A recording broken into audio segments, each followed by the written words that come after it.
Welcome to God's Rescue and Restoration Plan, Session 17, which is about Samuel, King Saul, and King David.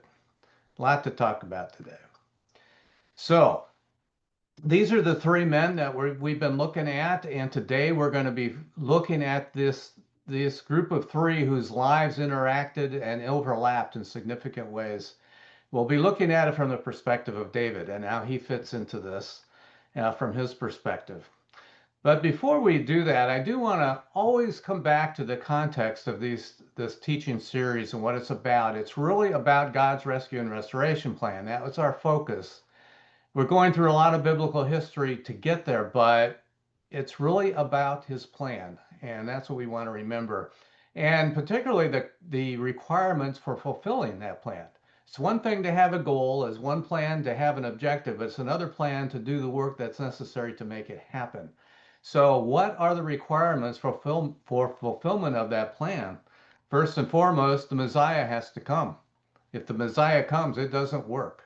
And the devil's been trying to prevent that all along. And the other thing is there needs to be a nation, a culture that's based on has a biblical basis. Otherwise, the Messiah won't have the leverage he needs. He won't have the way to learn that he needs. He won't be able to be successful. So those two things are really very much in motion here with the continuation of the Messiah's bloodline and the continuation of building the nation of Israel to be that environment for the Messiah when he comes, among other things. So the other thing I think in this session in particular is to watch David's heart and how he interacts, how God is always foremost in his mind, and how humble he is in these interactions. It's really special, and we can learn from that. So we're going to get started in 1 Samuel chapter 15, verse 35, which is where we kind of ended the last session. Saul had conquered the Amalekites, but he didn't destroy everything. He saved the king, he saved the sheep, the cattle, the livestock, and so on. And Samuel has confronted him with the words of God, where God has said, I've taken and torn the kingdom from you. And now it says in verse 35, Samuel did not go again to see Saul until the day of his death. So in other words, for the rest of Samuel's life, he did not go again to see Saul. For Samuel mourned for Saul, and Yahweh regretted that he had made Saul king over Israel. So I'm going to show you something about that. This circle, we're going to zoom in to that part of the map here for a minute. And right here where that red arrow appeared is Ramah, and that's where Samuel is. That's his home base. And here is Gibeah, and this is Saul's home base. And by the scale of the map, that's only 2.5, 3 miles apart. That's nothing for walking, especially in those days. And so, despite how close they were together, Samuel did not go again to see Saul. And I think that's really powerful in how final that decision was and how he took it. It's almost startling, really. And the very next verse in the Bible that comes after the one we just read, is chapter 16, verse 1. Yahweh says to Samuel, how long are you going to mourn for Saul since I've rejected him from being king over Israel? He's rejected. How long are you going to mourn about that? I got stuff for you to do, Samuel. Fill your horn with oil and go. I'm sending you to Jesse the Bethlehemite, for I've seen a king for myself among his sons. Jesse the Bethlehemite means he's from Bethlehem. And I've seen the king. That's what I'm looking for. But Samuel said, how can I go? If Saul hears it, he's going to kill me. And they definitely are not doing well. So look again at the map. Here's Ramah where Samuel is. Here's Gibeah where Saul is. Look where Bethlehem is. It's straight south. Samuel has to pass by Saul to get to Bethlehem, and he's worried about that. He's worried he's going to get spotted and he's going to kill him. Well, how does God react to that concern? In the same verse, Yahweh said, take a heifer with you and say, I've come to sacrifice to Yahweh. Then call Jesse to the sacrifice, and I will show you what you are to do. You are to anoint for me the one whom I tell you. He just went on. In this verse, he doesn't even react to that. It doesn't seem like. He just said, here's what I want you to do, Samuel. And you know what? That's the way it should be. When God asks us to do something, we should just do it to the best of our ability. Just do it, to act on it, and God will either protect us, or if we have some troubles, well, then we have troubles. But you know what? We're doing God's will, and that should be our heart. We're going to do God's will no matter what, and He takes care of us. So, verse 1, that's what Samuel did. Verse 4, so Samuel did what Yahweh said, and he came to Bethlehem, and the elders of the city came to meet him trembling and said, do you come in peace? Last time they saw Samuel, they weren't too happy, and they want to make sure everything's okay or not. And he said, in peace, I've come to sacrifice to Yahweh. Make yourselves holy and come with me to the sacrifice. And then he sanctified Jesse and his sons and called them to the sacrifice. So they're all ready, and there they are ready. And when they'd come, Samuel, he looked at Eliab and said, surely Yahweh's anointed one is before him. He's passing the sons by him one by one, and he sees Eliab. Well, this must be him. But Yahweh said to Samuel, do not look on his appearance or on the height of his stature, because I've rejected him. For God does not see as man sees, for man sees the outward appearance, but Yahweh sees the heart.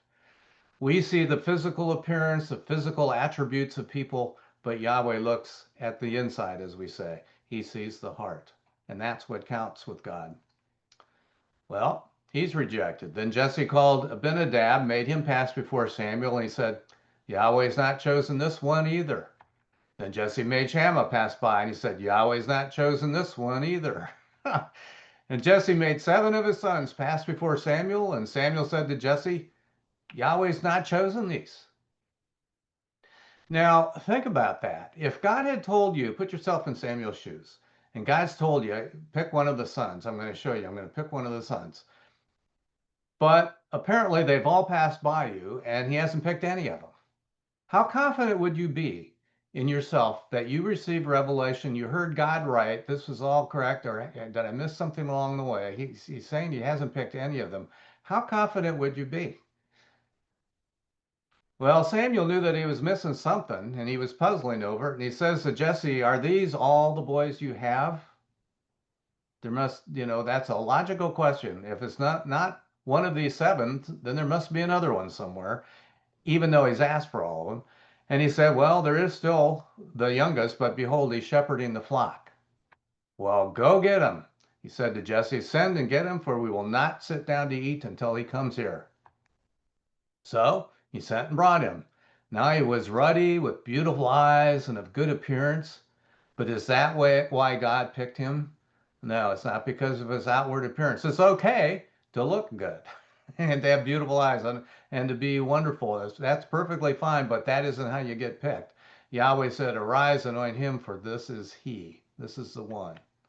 I'm looking at his heart. Verse 13, then Samuel took the horn of oil and anointed him in the midst of his brothers, and the Spirit of Yahweh rushed upon David from that day forward. Then Samuel rose up and went to Ramah. He went home. That must have been quite a day for that family, which would never be the same. Now, verse 14, the Spirit of Yahweh had departed from Saul, and an evil spirit from Yahweh terrorized him.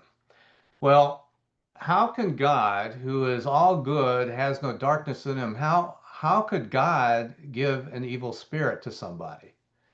And the fact of the matter, the truth of the matter is God does not give devil spirits. The devil gives devil spirits, and he and his hierarchy orchestrate those things. Well, then why does it say it this way? And it's an idiom called an idiom of permission, and it's a way of speaking. It's a way of telling what's going on. It basically says Yahweh gave permission, and it's the idiom of permission. Well, how did God give permission? Well, Saul has made lots of bad decisions, and he has totally rejected God. He's totally gone against him. And now the Spirit of Yahweh isn't with him anymore. He's rejected God. He's going another way. And by his free will choice is going that other way. God has to honor that. God has to stand back and let the devil do this and let a devil come in. So in that sense, he's given permission, but it isn't because he wants that to happen. It's because of Saul's choice. And there's many, many places in the Bible, particularly the Old Testament, you see this, where things like this are attributed to God, but it's the idiom of permission. God has to permit it to happen, has to allow it to happen because of choices that others are making. And God always goes with the free will choice.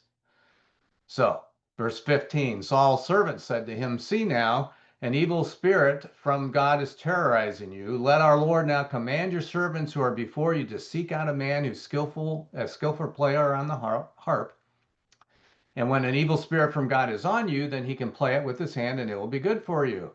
So that's a remedy and that's helpful. And so they went about and they got David. They found him, brought him in verse 21, a couple summary verses here over a period of time. So David came to Saul, stood before him. He loved him greatly. He became his armor bearer. And Saul sent to Jesse, saying, "Let David stand before me, for he's found favor in my eyes." He drafted David into his service and told his father about it. So that's a summary of some things that happened over time. In verse 23, it says, "And whenever the Spirit from God was on Saul, David took the harp and played it with his hand, so Saul would find relief and it would be good for him, and the evil spirit would depart from him." So that's chapter 16. Chapter 17 is David and Goliath, and I imagine that's pretty familiar to you. Just about everyone's heard about that, and we are not going to read that one. You can read that and refresh yourselves on that later, but we have some other things we want to look at today. So we're going to chapter 18, starting in verse 5. David went out wherever Saul sent him and was successful. So Saul set him over the men of war, and it was good in the eyes of all the people and also in the eyes of Saul's servants. And it came to pass, and remember, when it says his servants, Saul's servants, it isn't just talking about the people that are cooking the food or the people that are serving in that way. It also means his advisors, his close advisors, his cabinet, the people that were with him, that were giving him advice, strategizing with him, all of those things. It was good in those people too, in the eyes of those people. Verse 6, "And it came to pass upon their coming back, when David returned from the slaughter of the Philistines, that the women came out of all the cities of Israel singing and dancing to meet King Saul with tambourines, with joy, with musical instruments to, 'Here comes the victors. Yay, wonderful. It's a great thing.' And the celebrating women answered one another and said, 'Saul has slain his thousands and David his 10,000s.'" 10 times as much as Saul. And Saul's the king. Saul didn't like that. He was very angry. And this saying was evil in his eyes. And he said, "They have ascribed to David tens of thousands, but to me they've ascribed only thousands. What more can he have of the kingship? They're going to want him to be king." And so Saul eyed David from that day and forward. Next verse 10. "It came to pass on the next day that an evil spirit from God rushed upon Saul, that devil spirit, that demon, and he prophesied in the midst of the house." So it must have been a prophecy from the devil. "And David was playing the harp with his hand as he did day by day. And Saul had his spear in his hand, and Saul threw the spear. For he said, 'I will pin David to the wall.'" And what he means, he threw his spear so that it would hit David and actually penetrate his body, go through and stick it on the wall so that David would be dead hanging on the wall. That's what he was trying to do. But David escaped from his presence twice. Can you imagine that? He's sitting there playing the harp, trying to help him, grabs his spear and tries to kill him and pin him on the wall. And Saul was afraid of David because Yahweh was with him and had departed from Saul. So Saul removed him from his presence, made him his commander over 1,000, and he went out and he came in before the people, David did. And David was successful in all his activities because Yahweh was with him. When Saul saw that he was very successful, he was even more afraid of him. But all Israel and Judah loved David because he went out and came in before them. 19, verse 1, "Saul spoke to Jonathan his son and to all his servants that they should kill David. But Jonathan, Saul's son, delighted greatly in David. They were great friends. And he stood up to his father. He says, 'What are you talking? What are you doing? What are you thinking? Don't you remember that he's the one that went out and fought Goliath and killed him? Don't you remember that? And he's done nothing but good things, warring for your kingdom and presenting victory after victory. Why would you want to hurt him?' So he talked him off the ledge. And in verse 6, Saul listened to the voice of Jonathan, and Saul swore, 'As Yahweh lives, he will not be put to death.' So Jonathan called David. Jonathan told him all those words, and Jonathan brought David to Saul, and he was with him in his presence as before. But, verse 9, an evil spirit from Yahweh came upon Saul as he sat in his house with a spear in his hand, and David's playing the harp with his hand. And Saul sought to pin David to the wall with a spear. He tried it again. But he, David, escaped from the presence of Saul so that he struck the spear in the wall. So the spear hit the wall, but David wasn't on it. And David fled and got away that night. And Saul sent messengers to David's house to watch him and to kill him in the morning. And Michal, David's wife, told him, saying, if you do not save your life tonight, tomorrow you will be killed. So Michal let David down through the window, and he went, fled, and got away. Gosh, what a life he's living. Really something. So we are going to see something here on the screen. We're going to be using this screen while David flees Saul. So on the left-hand side of the screen, you see a map, and we're going to be using this map to trace where he goes. And then over here on this side, we'll see it in words and a description of what's going on. Okay, so he's starting in Gibeah, where Saul is. So right here, see the blue circle? The blue circles are going to appear, and a few yellow ones. I'll explain that in a minute. But the blue ones indicate we pretty much know there's good certainty that that is where that place is, in this case, Gibeah. So he's there. He's escaping Saul there. And now watch the map, and he's running up to Ramah. That's where Samuel is. And he's going to Samuel to tell him, hey, Saul's trying to kill me, just threw a spear at me. I had to climb out the window last night and climb and come get you, and he's after me. So he informs Samuel of that. And now he goes back to Gibeah to meet with Jonathan, and they talk, and then he goes to Nob. And that place is in yellow because it's not certain exactly where that is. It's thought to be very close to Jerusalem, but no one knows where it is exactly. And this is where David came in. He's hungry, very hungry, and he asked for food. Do you have any food? And the priest, Ahimelech, says, I don't have anything here except for the bread of presence. And what the bread of presence is, each week, basically they would put bread in front of Yahweh is the way they think about that. It symbolizes the abundance and food that Yahweh provides his people as they obey him. And they would, each week, they would cook or bake a new batch. And there would be 12 individual loaves or cakes, or they would call them a bread. They were like a big pancake, so it was flat, but they were large. It says, I think it's in Leviticus, it talks about this, but I think it says that it was over a gallon of flour in each one, and there were 12 of them.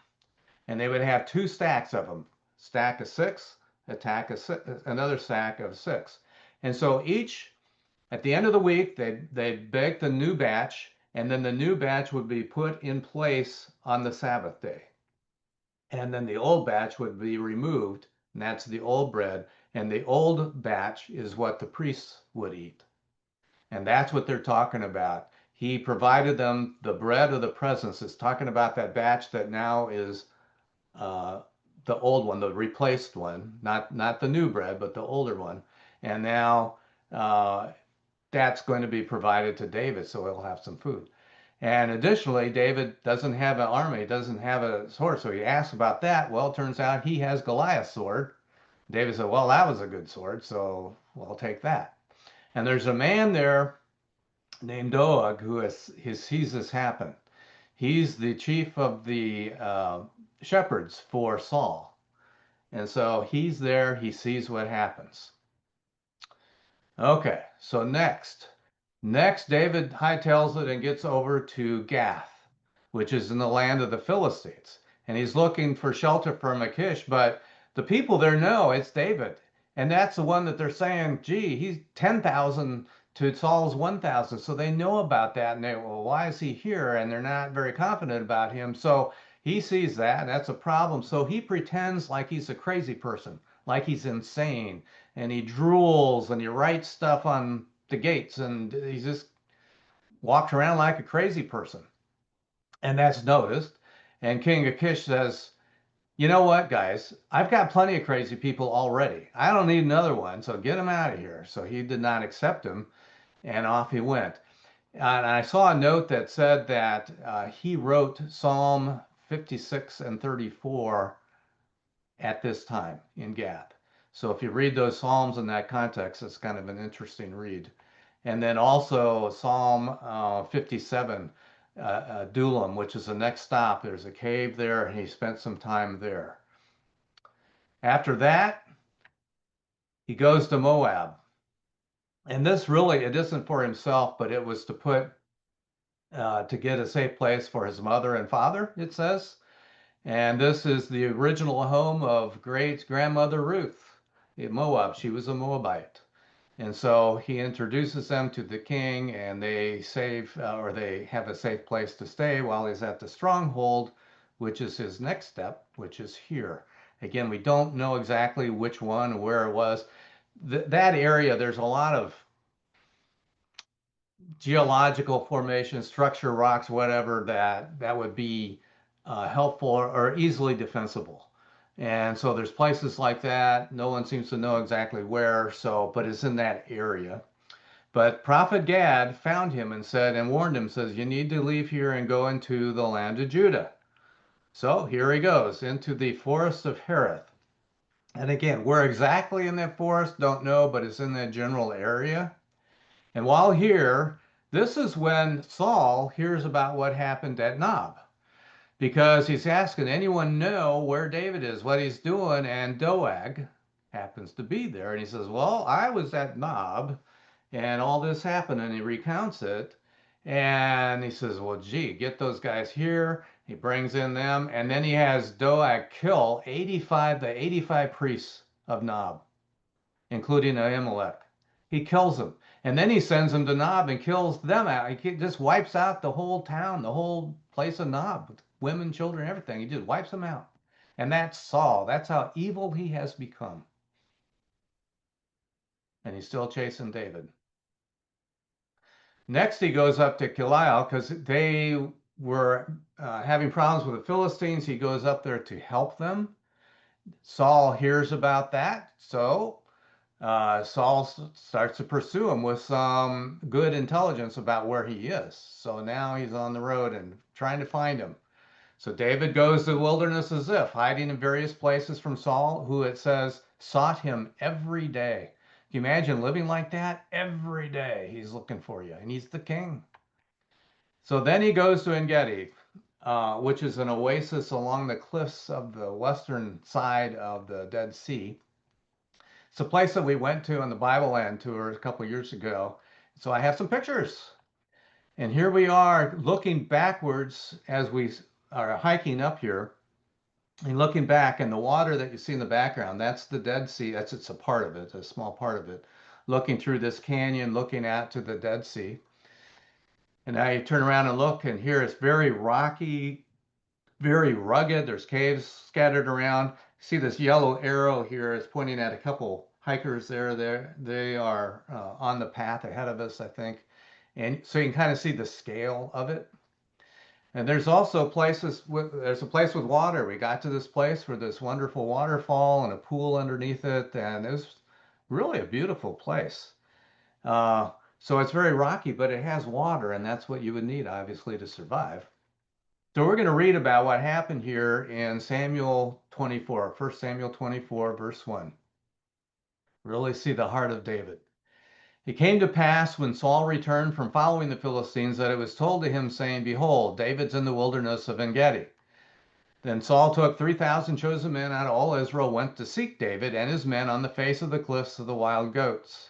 And he came to the sheep pens along the path, and there was a cave there, and Saul went in to cover his feet. Well, what does that mean?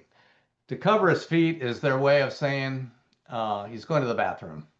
There's no porta pot, there's no latrine, so in your wilderness, you're out hiking, you're out and about, you cover your feet. Squat down, get your robe and your garment organized, squat down and do your business. And that's what it's talking about. Saul went in to this cave to cover his feet.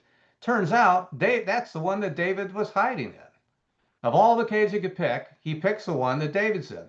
David and his men were staying in the innermost recesses of the cave. They're being really quiet too, I bet. But they're excited about that. He says, look, David's men said to him, behold, the day of which Yahweh said to you, behold, I will give your enemy into your hand, and you will do to him as it's good in your eyes, is right there. There he is. You could kill him right now. He has no protection. He's very vulnerable. So what did David do? He arose and secretly cut off the corner of Saul's cloak. He just snuck up there to where Saul was, cut off a corner of it, snuck back, and Saul had no idea that happened. Completely oblivious to it. But it came to pass afterward that David's heart struck him because he had cut off the corner of Saul's cloak, and he said to his men, Yahweh forbid that I should do this thing to my Lord. I'm not going to kill him or hurt him. Yahweh's anointed one. How could I stretch out my hand against him since he's Yahweh's anointed? I can't do that. I can't go against God. God anointed him. Even though he's after me, it's God's anointed. Not going to do that. So David restrained his men with these words and did not allow them to rise up against Saul.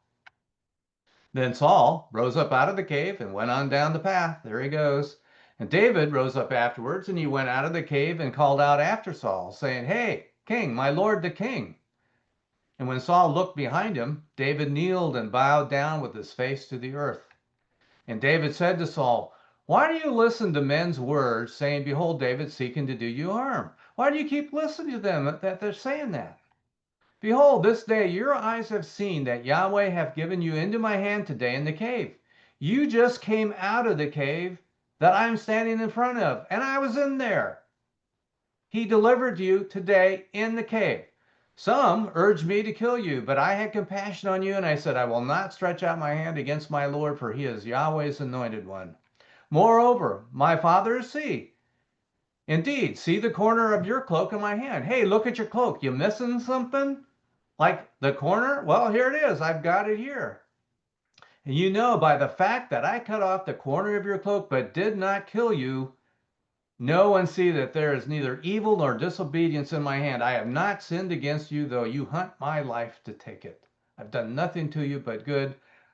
You were right there, so vulnerable, easily could have killed you, but I didn't do it, even though you hunt for me.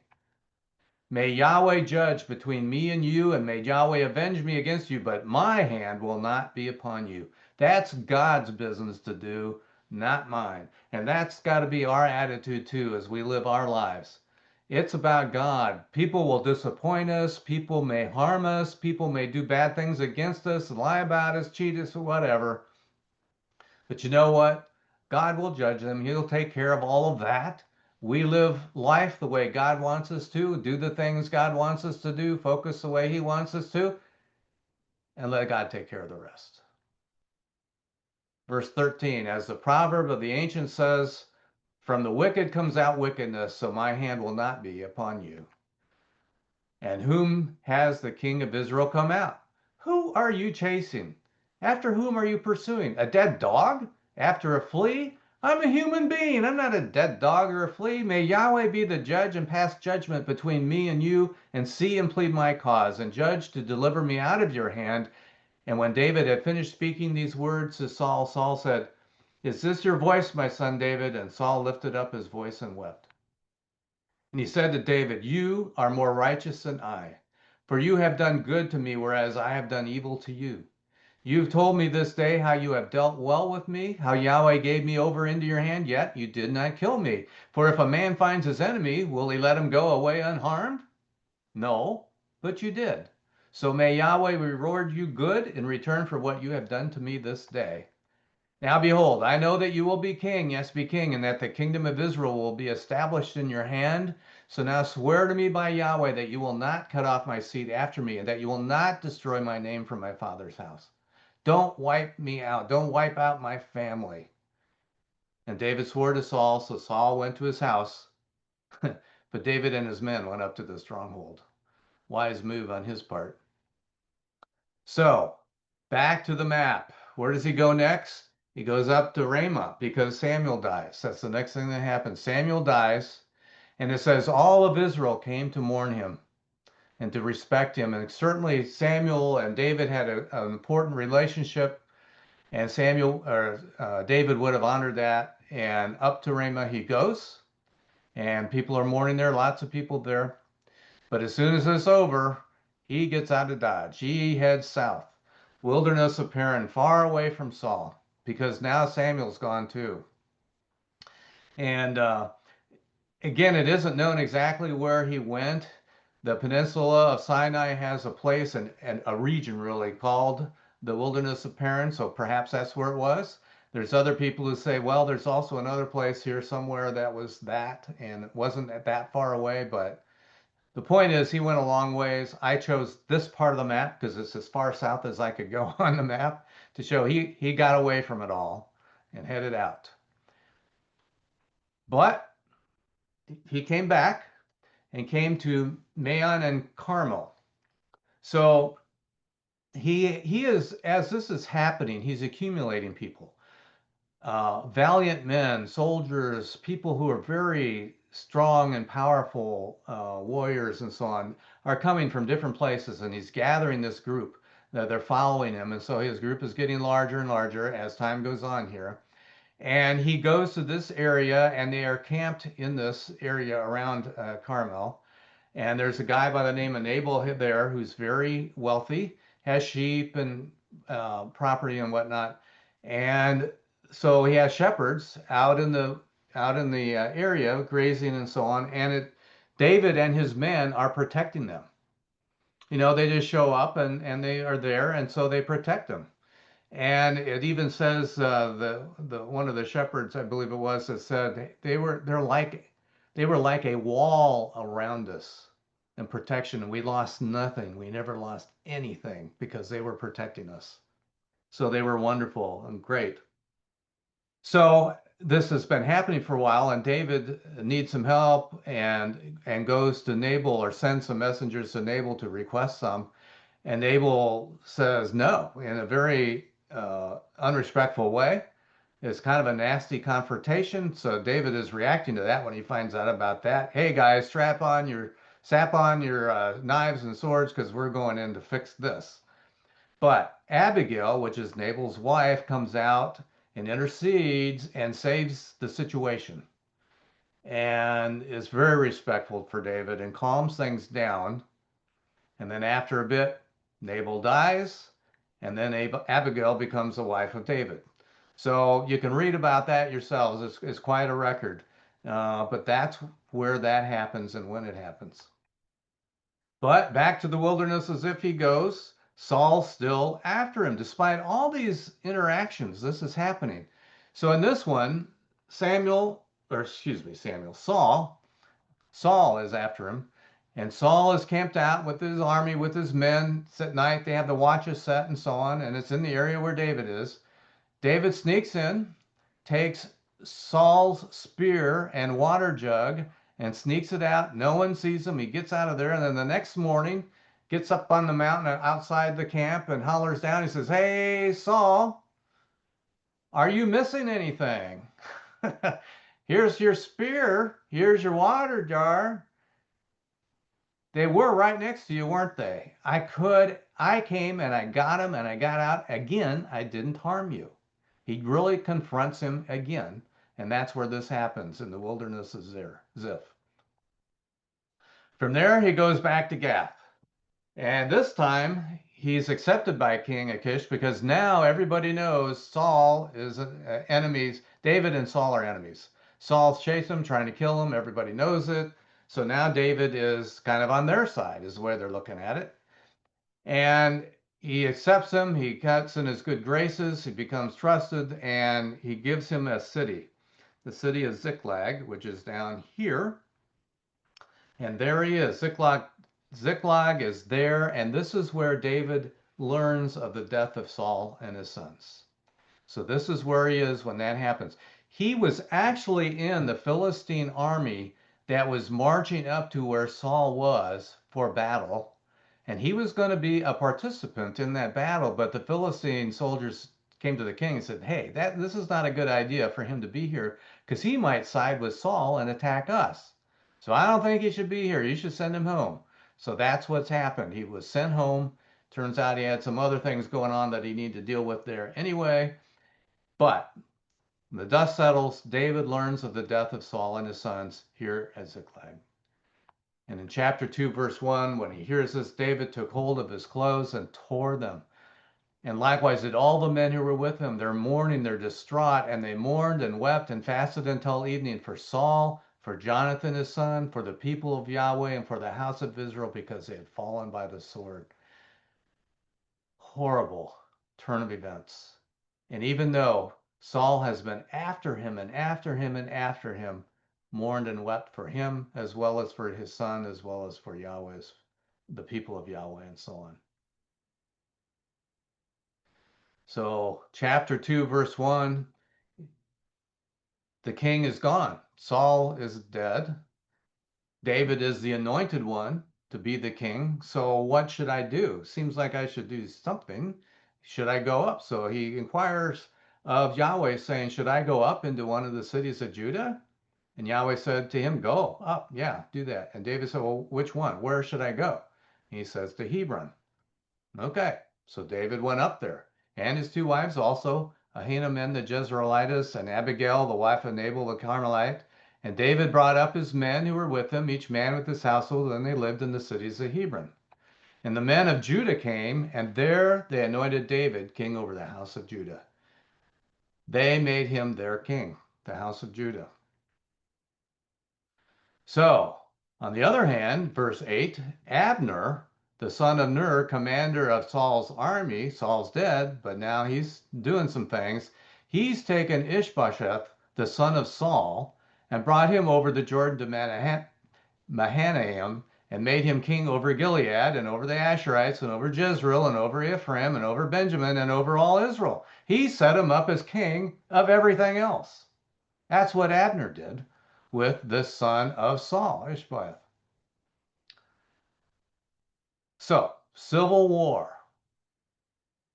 It's a civil war that breaks out, and there's a lot of back and forth, but David consistently gets the upper hand. And a summary verse here or two that says, Ishbosheth, Saul's son, was 40 years old when he began to reign over Israel, and he reigned 2 years, but the house of Judah followed David. And the length of time that David was king in Hebron over the house of Judah was 7 years and 6 months. So that's how long it's been that it was just king. He was just king of the house of Judah. And again, there's back and forth. You can read about it yourselves in this section. Ishbosheth was actually murdered, and just a number of things happen. But it ultimately gets resolved by chapter 5 in verse 1. Then all the tribes of Israel came to David to Hebron and spoke, saying, behold, we are your bone and your flesh. In times past, when Saul was king over us, it was you who led out and brought in Israel. Yahweh said to you, you will shepherd my people Israel. You will be ruler over Israel. That's what happened. That's what God said. So we're honoring you. So all the elders of Israel came to the king to Hebron, and King David cut a covenant with them in Hebron before Yahweh, and they anointed David king over Israel. So now he's king over everyone. David was 30 years old when he began to reign, and he reigned 40 years. He died at the end of that, so he was 70 years old when he died. In Hebron, he reigned over Judah 7 years, 6 months, and in Jerusalem, he reigned 33 years over all Israel and Judah. Now, he needs to do some things to take care of some business here. And so what he does, he goes up and captures the stronghold of Zion, which is, it's what we call Jerusalem now, or at least a part of it. And here it becomes the city of David is what it's called. But it's a stronghold, and it was held by other people who said, there's no way anyone is going to conquer us. We cannot be conquered. We are so well protective. And David said, really? Well, we're going to take care of that. And he did.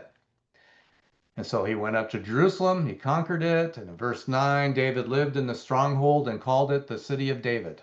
And David built up all around from the supporting terrace even to the house. And David grew greater and greater, for Yahweh, the God of armies, was with him. In chapter 6, verse 1, another thing he wants to take care of. Remember the Ark of the Covenant. Remember when the Philistines captured the Ark of the Covenant and they started taking it around to their different cities, but they passed it to the next city because people were dying and all this bad stuff was happening. And finally they said, we got to just give it back. And they put it on a cart and two milk cows hauled it out and it went right back to Israel.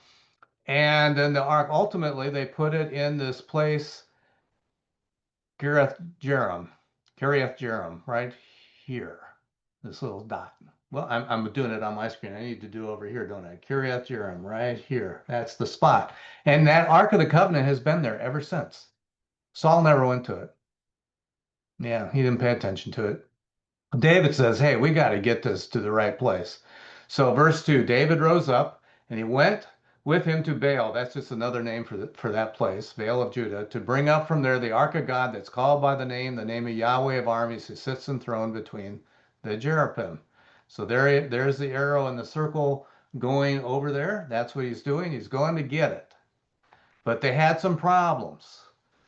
Verses 3 through 14 talk about those problems. They weren't transporting it the right way, the way God had prescribed. And what they did, they put it on a cart, hauled by an oxen, it slipped off, someone touched it that shouldn't have, and he died. And it was powerful, but scary. And he parked it. He parked it at another guy's house for a few months. But then apparently it sorted out because when they went back the next time, he had made sure that the Levites understood they were to carry it on the poles and they were supposed to carry it that way. And that's how they brought it in to the city of David. When David, verse 15, all the house of Israel were bringing up the ark of Yahweh with shouting, with the sound of the shofar, lots of celebration, because the ark is your God's presence here in the city of David now. And he put it in a tent. And so there it is. Now it's in the city of David. It's called, when you see a city of David in the Old Testament, that's referring to Jerusalem area that we call Jerusalem now. When you see it in the New Testament, it's typically referring to Bethlehem because that's where he was from and that's where Jesus was born. So now we go to chapter 7, verse 1. So all these things have happened. And when the king sat in his house, David's sitting around his house, Yahweh had given him rest from all his enemies all around. A lot of things have happened that we didn't read. The king said to Nathan the prophet, see now, David's talking to Nathan. See now, I live in this house of cedar. I live in this mansion of cedar, so comfortable. But the ark of God sits over there in curtains, in tent. That doesn't seem right to me. And Nathan said to the king, well, go do all that's in your heart, for Yahweh's with you. He's with you, so just do what's on your heart to do. But that same night, the word of Yahweh came to Nathan saying, go and tell my servant David, this is what Yahweh says. Will you build me a house for me to dwell in? For I've not lived in a house since the day that I brought up the children of Israel out of Egypt to this day, but have been moving around in a tent and in a tabernacle, in all places in which I walked about with all the children of Israel. Did I ever speak a word to any of the tribe leaders of Israel whom I commanded to shepherd my people Israel, saying, why have you not built me a house of cedar? Did I ever ask for a house? Did I ever bring that up? No. So now you're to tell my servant David, this is what Yahweh of armies says. I took you from the sheepfold, from following the sheep, to be the ruler over my people, over Israel. Think of that, a shepherd. A shepherd is an honorable person and is held with respect, but still a shepherd. And from that level of society to being king over everyone, I've been with you wherever you went, have cut off all your enemies from before you. I will make you a great name like the name of the great ones who are on the earth. He made a similar promise to Abraham. Remember that? He said, your name will be known. And you know what? Today, who doesn't know the name Abraham? You could go anywhere in the world practically and say, do you know who Abraham is? And, oh, yeah, I know about Abraham. It's the same thing with David. Who doesn't know about David? You go walk on the street anywhere practically and say, do you know who King David was? Oh, wasn't he the one who killed Goliath? Yeah, people know that. And here God is saying that it's a prophecy and it came to pass, and we can witness the reality that it did come to pass. This was spoken thousands of years ago, and here we are today, and everybody knows who David is. Isn't that something? And Abraham too. Really something. I will make your name like the name of the great ones who are on the earth. Verse 10, I will appoint a place for my people Israel and will plant them. I'll plant them there, and they will live in their own place, not be disturbed anymore, nor will the sons of wickedness afflict them anymore as at the beginning. It's what he promised Abraham back a long time ago, and it's still in its fullness, still to be fulfilled, but it's coming. David's name is great, said that at the same time. This is going to be just as true. Verse 11, from the day that I commanded judges to be over my people Israel, and I will give you rest from all your enemies. The rest is coming. Moreover, Yahweh tells you that Yahweh will make you a house, a dynasty. When your days are fulfilled and you lie down with your fathers, I will raise up your seed after you who will proceed out of your body. I will establish his kingdom. His kingdom. Who's that? He will build a house for my name. I will establish the throne of his kingdom forever. The throne, the authority, the kingship forever. I will be his father, will be my son, whom, if he commits iniquity, I will discipline him with the rod of men, the blows from the sons of men. But my covenant faithfulness will not depart from him, as when I took it from Saul, whom I removed from before you. Your house and your kingdom will be made sure forever before me. Your throne will be established forever. Now, these verses can refer to King Solomon in part, because a lot of these things, Solomon kind of went down this path, certainly started this way. But ultimately, what this is talking about is the Messiah, the promise of the Messiah, and it's now known to be coming from David's lineage. That the Messiah is going to come from David's line, and that kingdom, his throne, that authority will become established forever. In verse 18, how did David respond to all of this? And David the king went and he sat in the presence of Yahweh and he said, who am I, O Lord Yahweh, and what's my house that you brought me this far? I was nothing, but you look, who am I that you did that? This was yet a small thing in your eyes, Lord Yahweh, but you have spoken also of your servant's house for a great while to come, and this is instruction for all humankind, O Lord Yahweh. You've revealed it to me, and now it's instruction for everybody, for humankind. Isn't that something? He said that. And what more can David say to you?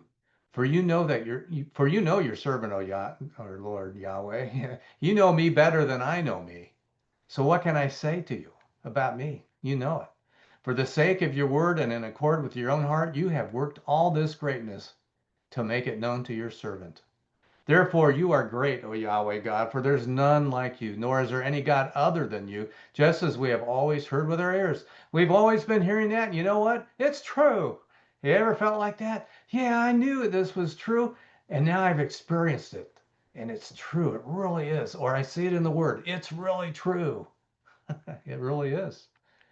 And who is like your people, like Israel, one nation on the earth whom God went forth to redeem for himself as a people, to make himself a name, and to do great things for you and awesome things for your land, driving out the nations or gods from before your people, whom you've redeemed for yourself out of Egypt? There's nothing like that. You established for yourself your people Israel to be a people to you forever, and you, O Yahweh, became their God. Now, O Yahweh God, the word that you have spoken concerning your servant, concerning his house, establish it forever, and do as you have spoken. Let your name be magnified forever. By the saying, Yahweh of armies is God over Israel, and the house of your servant David will be established before you. For you, O Yahweh of armies, the God of Israel, have revealed to your servant, saying, I will build you a house. Therefore, a dynasty. Therefore, your servant has found it in his heart to pray this prayer to you. Now, O Lord Yahweh, you are God, and your words are truth, and you have promised these good things to your servant. So now let it please you to bless the house of your servant, so that it will continue forever before you. For you, Lord Yahweh, have spoken it. Let the house of your servant be blessed forever with your blessing. What a prayer. We pray for God's will to be done, that his will be done on earth as it is in heaven, that that he sends his son back, that the Messiah returns as King of Kings and Lord of Lords. We pray for that. He's praying for that too. He's praying for that. Here is your plan, God. You've just revealed this to me. And now I'm part of it. My house, my household, my progeny, I'm involved with this. Eventually, that's going to be happening. And now you've told it, you've revealed it to me, and he's so blessed. This is referred to as the covenant of David, where God's promised all of this to him, and he has received it so humbly. And I think this prayer and the heart that's expressed and the truth that's in here is a good place to finish this session up. So I'm going to close it here. And this will be the end of this session, and we're going to be looking at King Solomon in the next one. Thanks for being here. It's been fun.